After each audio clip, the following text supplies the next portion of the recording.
যে বাচ্চারা একদমই ভাত এবং সবজি খেতে চায় না তাদের জন্য আজকের এই রেসিপিটা খুবই সহজ এবং খুবই মজাদার। বাচ্চারা খুবই মজা করে খাবে। এই রেসিপিটা বানানোর জন্য আপনি 2-3 রকমের সবজি নিতে পারেন, সাথে ভাত এবং একটি ডিম লাগবে। এখানে আমি নিয়েছি গাজর কুচি, কপি কুচি এবং ধনেপাতা, পেঁয়াজ, মরিচ আর ভাতটা একটু বেশি নেওয়া হয়ে গেছিলো, ভাতটা একটু কম নেওয়ার চেষ্টা করবেন। এবং একটি ডিম নিয়ে নিয়েছি। ডিমের পরিমাণটা যেন একটু বেশি থাকে, তাহলে খাইতে বেশি মজা লাগে।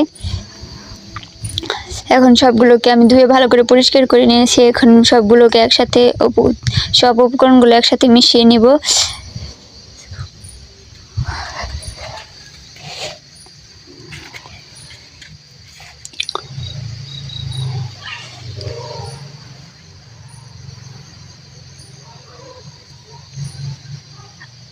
আমি এখানে খুব সামান্য পরিমাণ মরিচ এবং লবণ দিয়ে নিয়েছিলাম।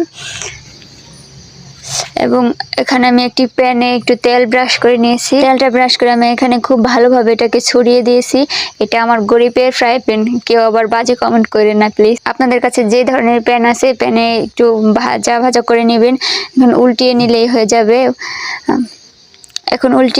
হয়ে যাবে। বাচ্চাদের জন্য মজাদার একটি নাস্তা।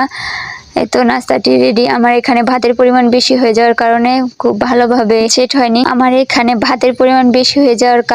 খুব পিস করে আমি কাটতে পারিনি, ভেঙে গেছে। আপনার ভাতের পরিমাণ একটু কম নেবেন।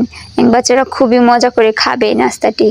যারা ভাত এবং সবজি খেতে না চায় তাদের জন্য উপকারী একটি নাস্তা।